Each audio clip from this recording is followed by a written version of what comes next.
Assalamualaikum warahmatullahi wabarakatuh. Bismillahirrahmanirrahim. Alhamdulillah. Alhamdulillahi wahdah. Shadaqa wa'dah wa nasara 'abdah wa a'azza jillahu wa hazamal ahzaba wahdah. Wassalatu wassalamu ala rasulillah wa ala alihi wa ashabihi wa mawala. La hawla wa la quwwata illa billah. Rabbi shrah li sadri wa yassir li amri wahlul 'uqdatam min lisani yafqahu qawli. Amma ba'du. Hadratal muhtarami, para alim, para pimisbah ingkang sanget kawula mulyakaken, Bapak Ketua PPI yang kami hormati, dan juga segenap para bapak yang kami hormati, Ibu Ketua Yayasan Al-Ikhlas beserta segenap para pengurus yang kami hormati, ibu-ibu sekalian, para undangan yang kami hormati, anak-anak sekalian yang sangat kami cintai. Alhamdulillah, pada siang hari ini marilah bersama kita memanjatkan puji syukur kehadirat Allah Subhanahu wa Ta'ala yang telah melimpahkan banyak kenikmatan kepada kita sekalian. Sehingga alhamdulillah pada pagi hari ini atau pagi setengah siang hari ini kita masih dianugerahi oleh Allah kesehatan, kesempatan kita dapat hadir di dalam acara halal bihalal, sekalian juga memberikan santunan dana pendidikan untuk anak-anak yatim dan juga fuqara masakin. Alhamdulillah, untuk kesekian kalinya ibu-ibu dari Jamaah Al-Ikhlas bisa melaksanakan acara seperti ini. Semoga Allah senantiasa meridhoi. Dan mudah-mudahan amal yang baik ini merupakan satu contoh, nantinya akan berlanjut di generasi kita. Bagaimana kepedulian kita terhadap sesama, terutama kepada anak-anak yatim, piatu, dan juga kaum duafa. Bapak-bapak, ibu-ibu yang kami hormati, sebelumnya saya juga mohon maaf yang sebesar-besarnya terhadap para bapak, para ibu, warga PPI yang selama ini tentu banyak salah yang kami lakukan, baik lewat sikap, ucapan, perbuatan yang kurang berkenan di hati Bapak Ibu. Saya mohon maaf yang sebesar-besarnya, teriring doa ja'alanallahu wa iyyakum minal aidin wal faizin, kullu amin wa antum bi khairin wa afiyah, taqabbalallahu minna wa minkum taqabbal ya karim, amin ya rabbal alamin.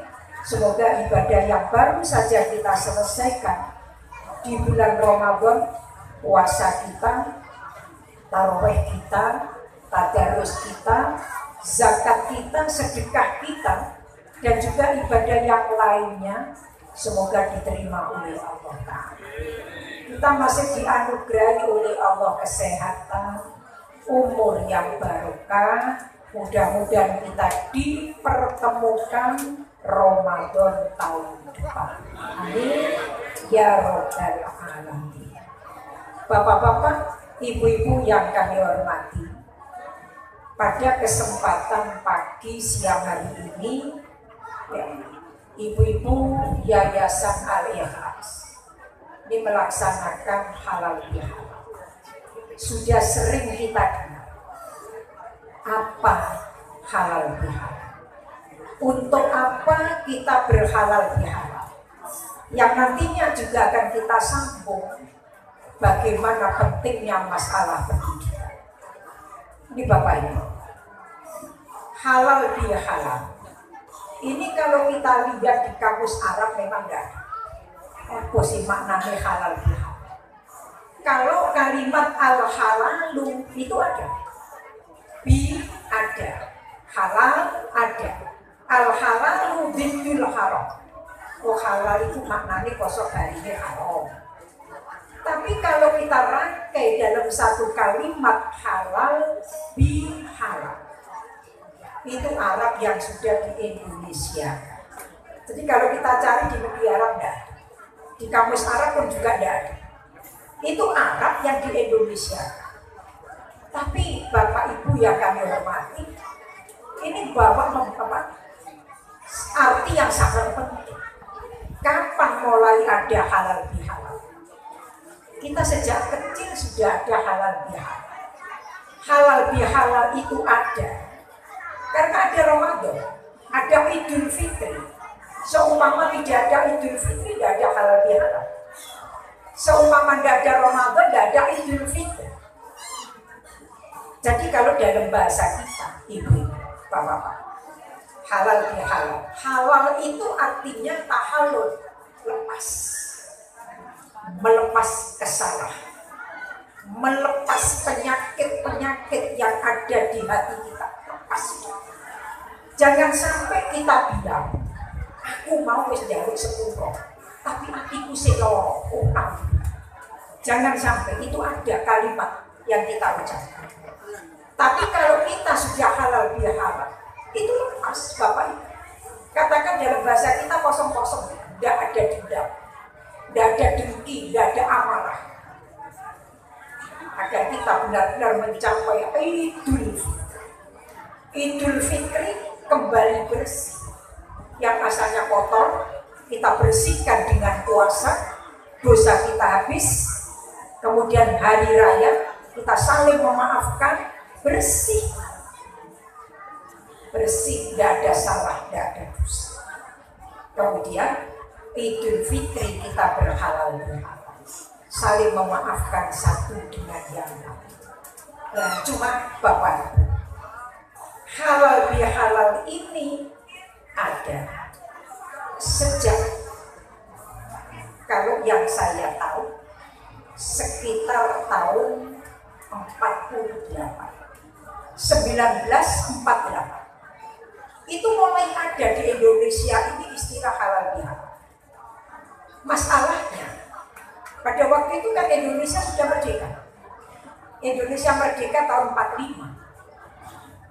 Manusia itu sejak dulu sampai sekarang ya ono. Karena Indonesia itu seperti itu. Penjajahnya sudah pulang. Itu waktu itu karang-karang muncul peristiwa Aceh, muncul gejolak Surabaya, Jawa Barat muncul GPTI. Wes merdeka, ini jangan sampai ada di kalangan kita acara wis mari perkara iki berkati kalian piro sing diundang piro sing teko piro.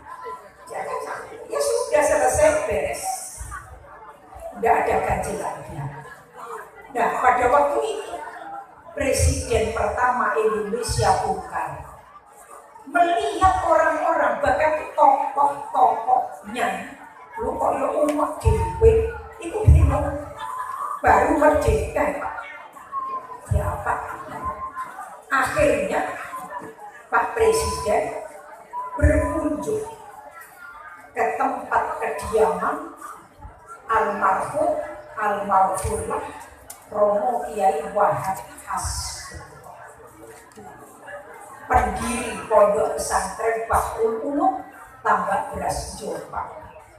sowan ke bawah. Apa kata bukan?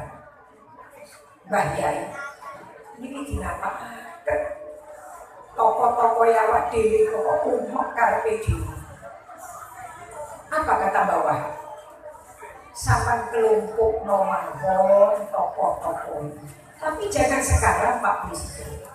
Ini masih bulan puasa. Pada waktu itu kebetulan bulan puasa. Nanti setelah Lebaran, setelah hari raya, panjenengan undang, kumpulkan, beri nasihat. Bukan takut, temanya nopo bayar. Undangan itu perlunya nopo. Muncul dari ucapan beliau. Wes sampai dari halal bihalal. Halal bihalal kata bukan. Iku halal-halalan wes rukun kabeh. Bersih dari dendam. Tidak ada dengki, tidak ada iri. Bersih. Alhamdulillah. Apa yang disarankan oleh Mbah Yai Wahab dilaksanakan oleh mereka. Ternyata gagasan itu Bapak Ibu tidak berhenti sampai di situ. Sampai sekarang bahkan kalau ada di luar negeri orang yang bikin halal bihalal itu penyelenggaranya orang Indonesia. Jadi coba Bapak Ibu, dan sampai sekarang bahkan pagi ini kita undang anak, datang anak halal bihalal, biar besok kalau anak-anak ini tidak selamanya jadi anak.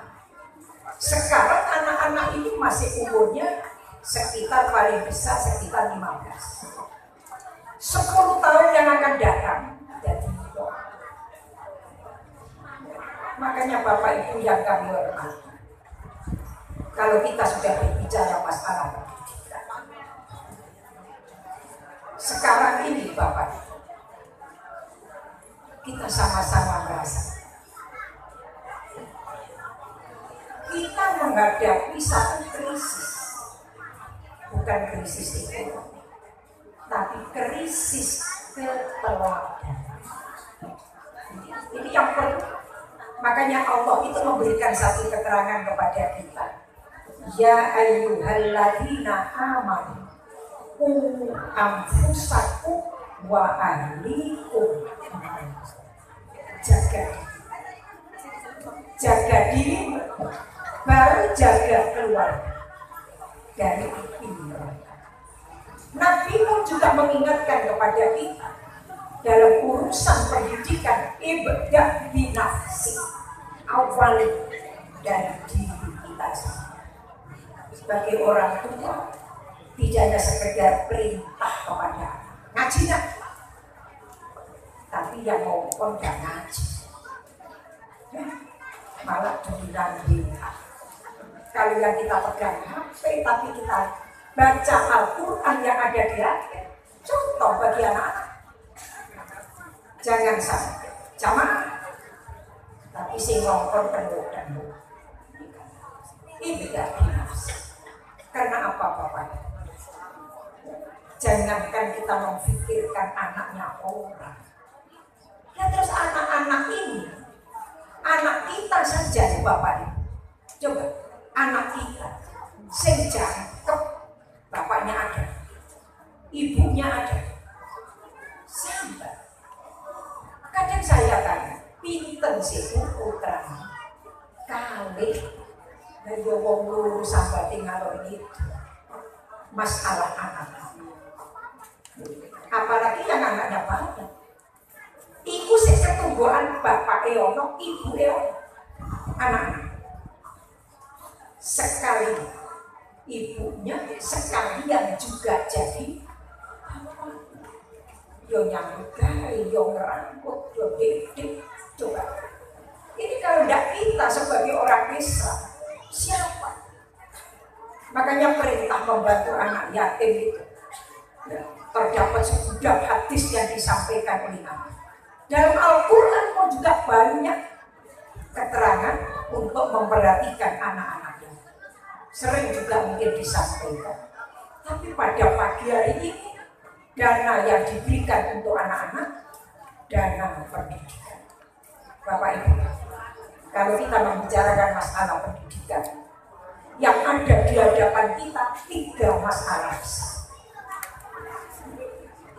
Jadi kalau kita berbicara masalah pendidikan, kita ini dihadapkan 3 masalah besar.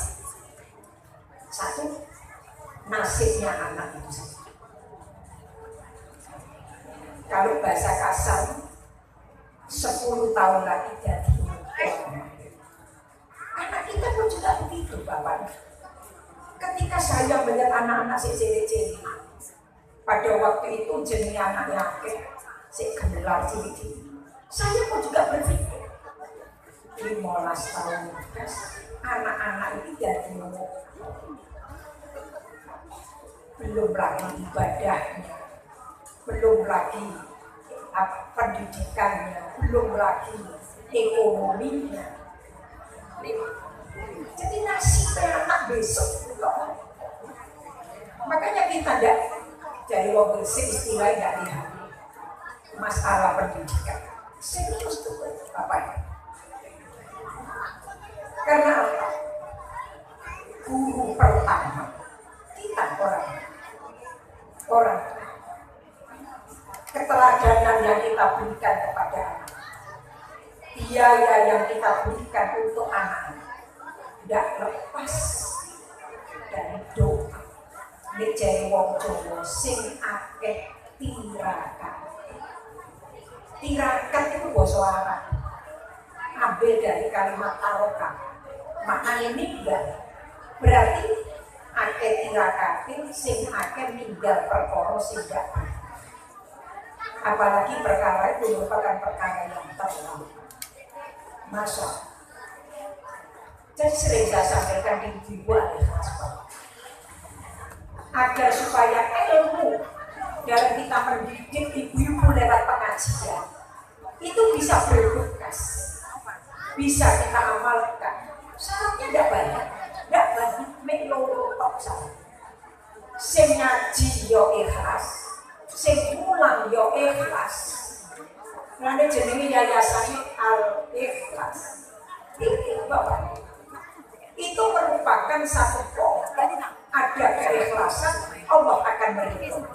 Allah meridhoi manfaat yang namanya ilmu, barokah yang namanya ilmu.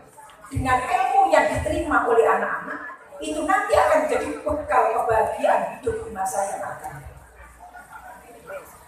Allah sudah mengingatkan, yarfa'illahu alladziina aamanu minkum walladziina utul ilma darajat. Allah akan meninggikan derajat kalian. Karena apa? Karena iman dan ilmu. Makanya kunci hidup sukses itu hanya 3. Iman, ilmu, amal. Coba, ini kita renung. Kita sejak kecil mulai bayi sudah diberi pelajaran sama Bapak. Telinga kita diajari Allahu Akbar. Ada. Ini kan merupakan satu lambang untuk selanjutnya masuk didikan agama kepada anak. Berakhir dengan kalimat La ilaha illallah. Biar gak terlalu lama dalam saya berbicara. Dalam masalah pendidikan itu Allah sudah memberikan penjelasan panjang. Baca surat Al-Luqman. Bagaimana Luqman Al-Hakim memberikan pendidikan kepada putra. Kalimat apa yang disampaikan Luqman Al-Hakim kepada putra? Ya bunayya la tusyrik. Menanamkan keikhlasan sebagai makhluk kita. Lakukan perintah Allah dengan penuh ketulusan. Sebagai fondasinya ada keimanan kalimat La ilaha illallah Muhammadur Rasulullah. Itu fondasi yang kita berikan kepada anak. Itu satu. Ada iman, ada ilmu. Kalau iman itu tidak ada ilmu, bagaimana kita bisa beramal? Amal soleh tanpa ilmu tidak bisa, Bapak. Kalau saya mengumpamakan kepada ibu-ibu jamaah pengajian Yayasan Amin, iman kali amal soleh itu bagikan mata uang. Bagikan mata uang. Mata uang itu pasti gambarnya satu dua ngarep duit kan itu. Kalau uang itu hanya gambarnya satu, ayo tidak pasti gambar depan ada, gambar belakang ada. Beramal tanpa iman nol, iman tanpa amal kosong. Jadi ada iman, ada amal. Supaya kita bisa beramal baik, butuh ngaji. Tidak bisa. Biar ngerti mana baik, mana buruk. Ngaji. Anak-anak. Bagaimana anak? Makanya kan pertama kalau kita membicarakan masalah pendidikan, jadi anak. Mohon maaf Bapak. Belum berarti kalau kita membicarakan masalah lapangan kerja. Ruwet betul. Berapa banyak anak-anak lulus S1, lanjut S2, lanjut Faroka Kronik pun ngelamar balapan, sedang aksa. Wah, wong sabar. Kadang juga nasib. Makanya kan faktor nasib itu ada, ini perlu neudoni astajiblah. Tidak bisa kita tanpa doa. Karena faktor nasib itu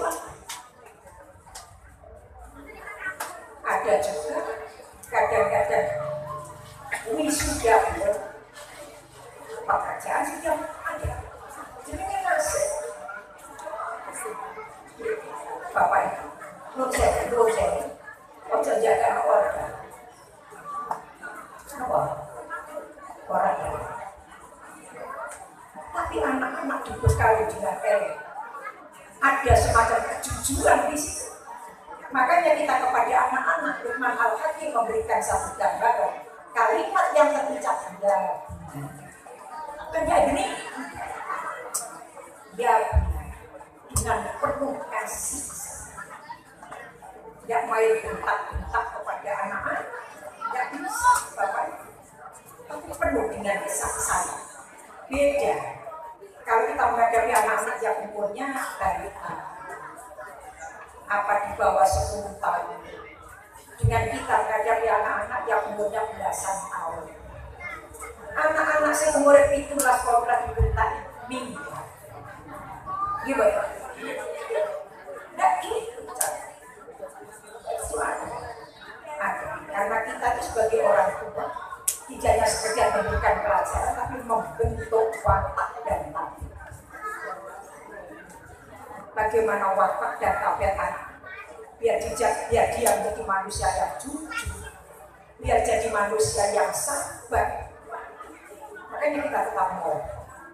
Banyak kadang-kadang kita Fatihah, apalagi yang baca Fatihah orang. Tidak ada orang tua, kita sebagai orang tua anak. Yayasan Al-Ikhlas ini kan punya anak asuh.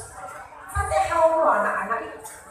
Setiap kita mengadakan kumpulan diawali dengan bacaan Fatihah. Jangan lupa Fatihah untuk anak-anak yakin binaan panjang. Nyampe nur dari ayat Fatihah masuk ke hati anak. Dia punya sifat lapang.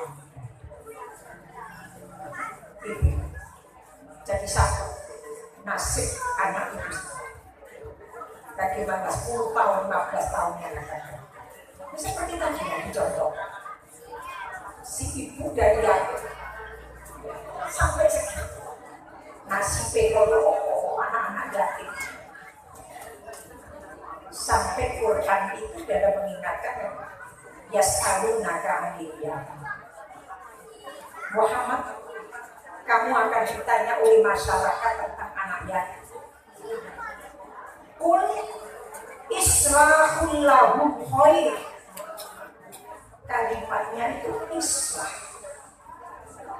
Islah itu berbuat baik kepada anak yatim, baik itu untuk segi kelangsungan hidup ekonominya, bagaimana pula pendidikan.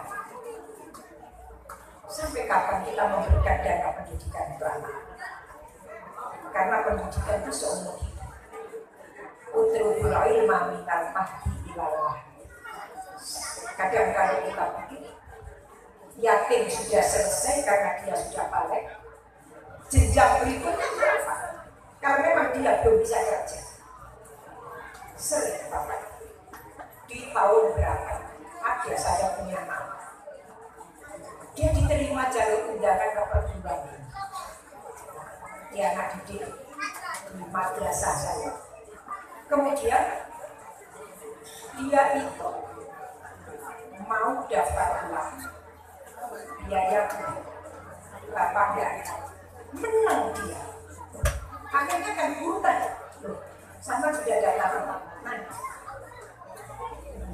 Kenapa belum? Ini waktunya tinggal 1 hari. Terus saya ulang. Nah ini kan tentu guru-guru, nah ayo contoh itu, cepat daftar. Sampai sekian.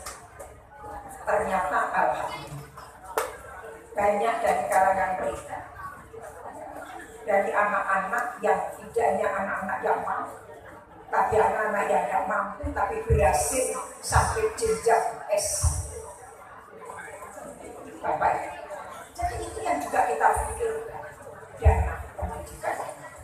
Dan kita sama-sama tahu dana pendidikan itu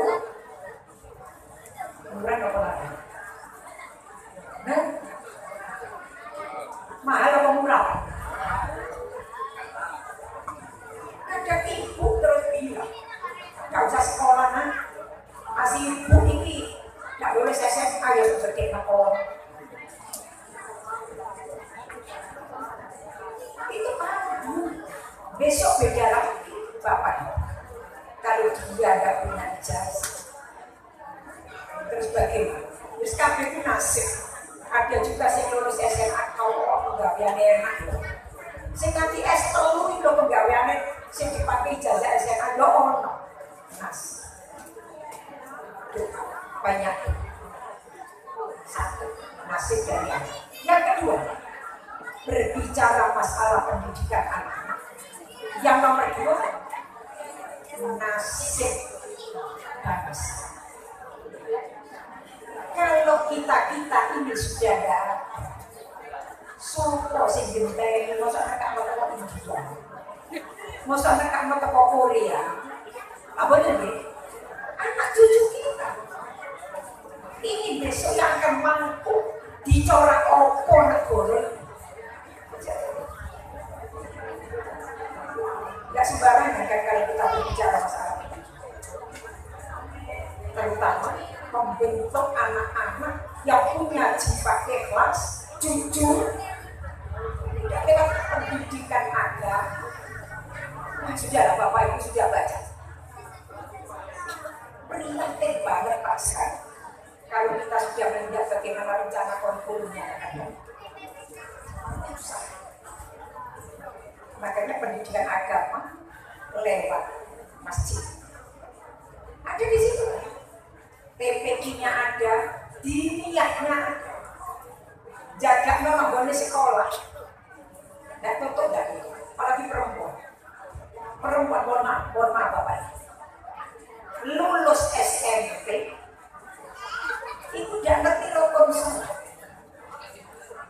Tidak ngerti bagaimana mensucikan najis mutawasifah. Bapak ya, belum lagi besok dia jadi pemimpin. Karena kita itu meninggalkan kita itu besok jadi pemimpin. Kita itu tidak selamanya Bapak. Makanya kan kadang-kadang kita kalau sudah seusia seperti misalnya, ini sebetulnya sudah ini bahasa halus untuk pensiun, bahasa saya akhir. Sudah ganti kan Pak? Ada. Karena sudah kalau ganti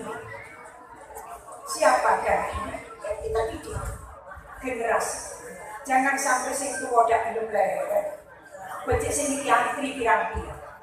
Sing antri lho akeh. Kan gitu.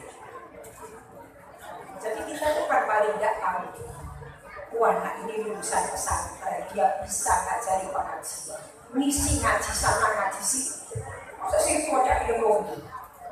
Mungkin bagiannya sama. Tapi memang harusnya begitu, Bapak. Jadi kita menyiapkan bagaimana nasib daripada masyarakat. Corak opo sama anak. Nasib yang ketiga. Masalah yang ketiga dalam kita membicarakan masalah kita terongso nasi peaku gimana? Islam itu tetap yaklu wala yu'la alaih. Selamanya Islam itu tetap jalan. Bagaimana kita masyarakatnya untuk mensiarkan agama. Kita bangun pengajian. Sana ada jamiah baca hibah, sana ada jamiah baca istighosa, sana baca yasin. Nasibnya aku.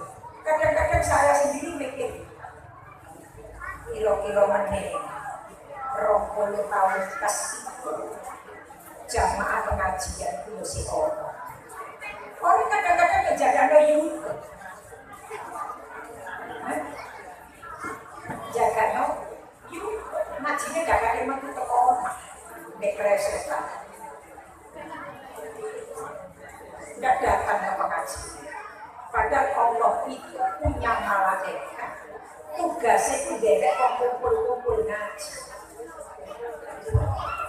Ada kan ada masuk derek wong sing biasa kumpul-kumpul ngaji, kumpul-kumpul bersolawat, kumpul-kumpul baca Quran. Nah kalau mereka itu tidak mau kumpul, bagaimana kita bersilaturahmi? Bagaimana kita membangun kerukunan?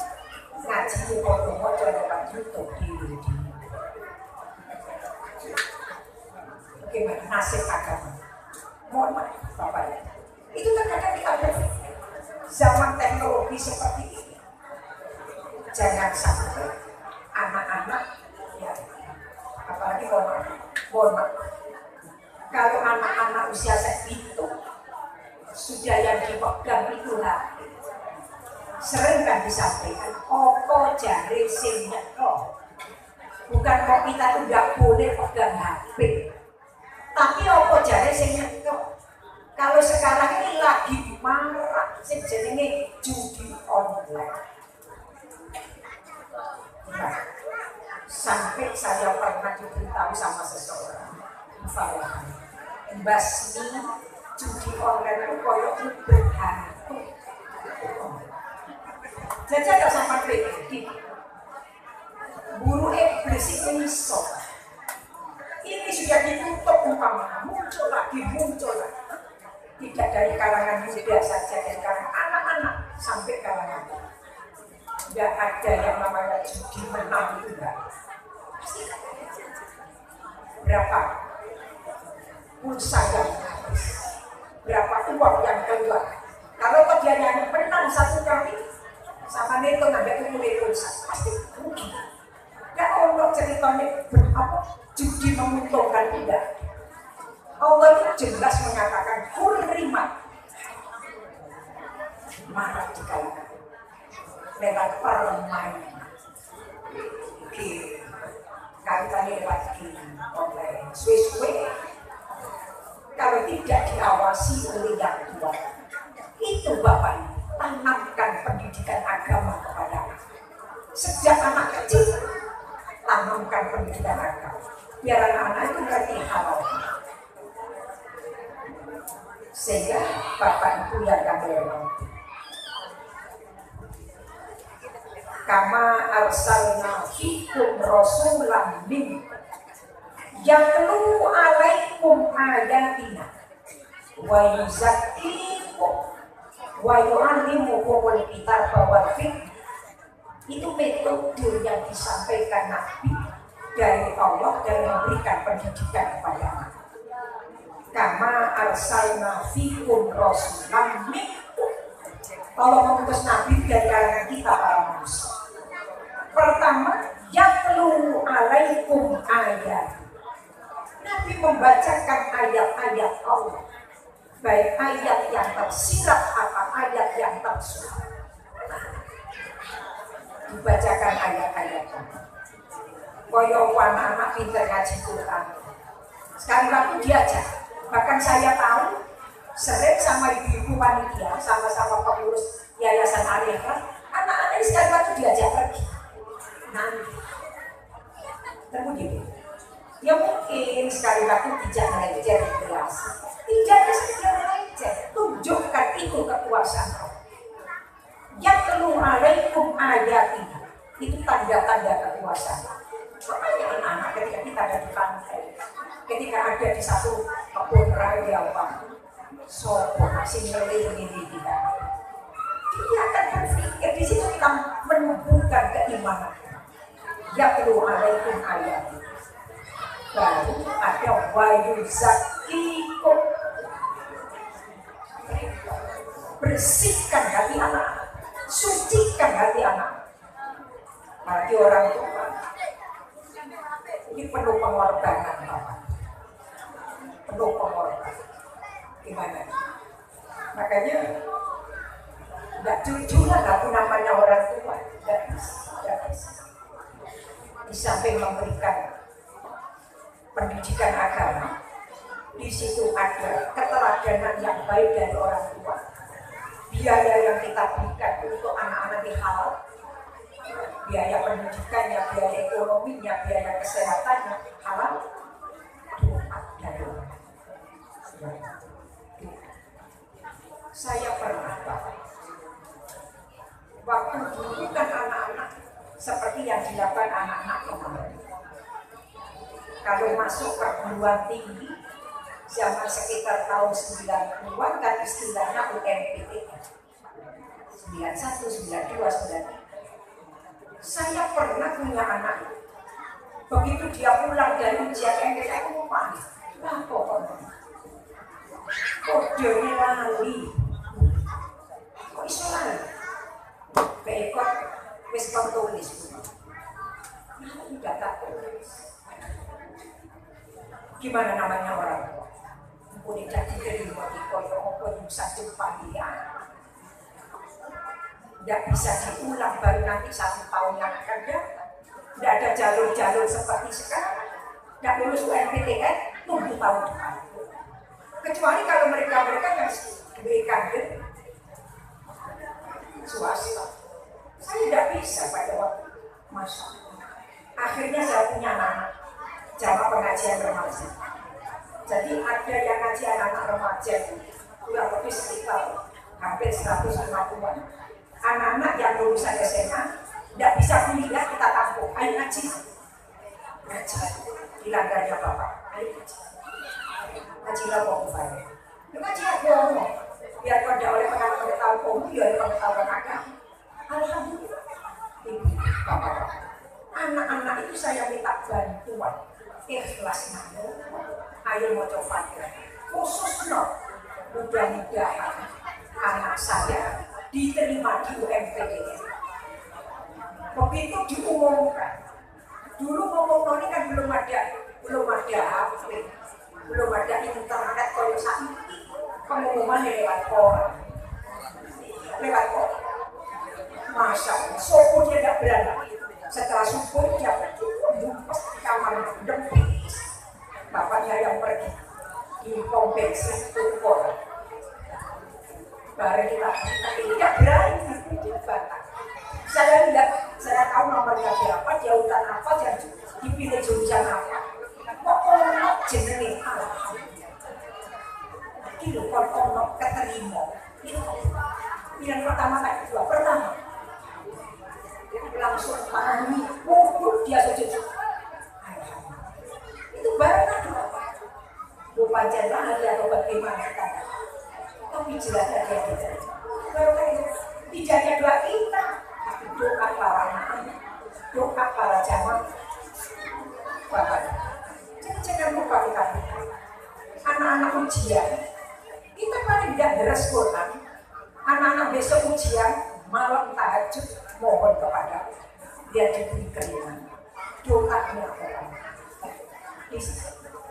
Sehingga anak-anak itu nanti setelah selesai dari tanggung jawab kita, sudah sama-sama dewasa gitu, pamannya dia bisa memberkahi dirinya, dia punya pengetahuan, dia punya keimanan, dia punya ilmu.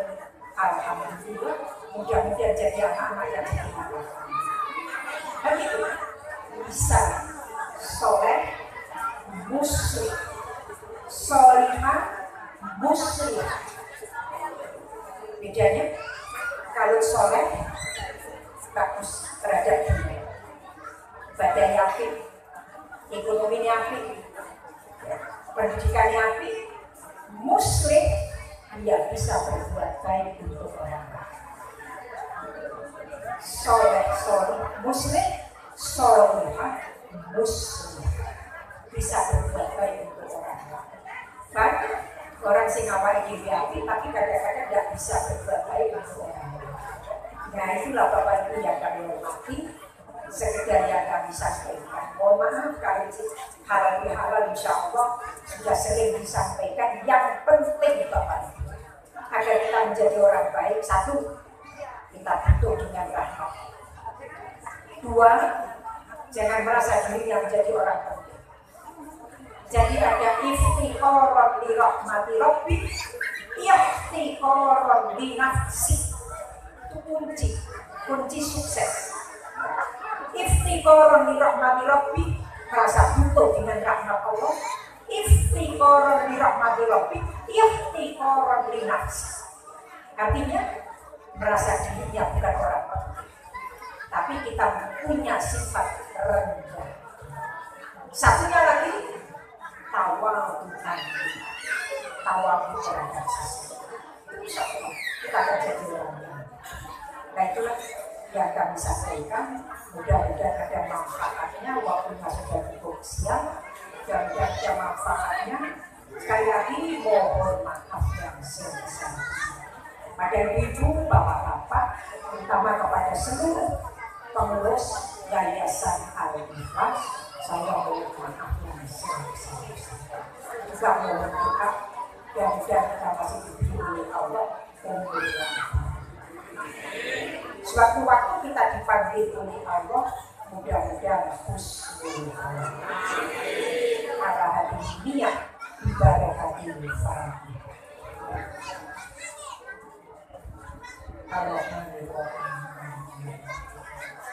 Iya.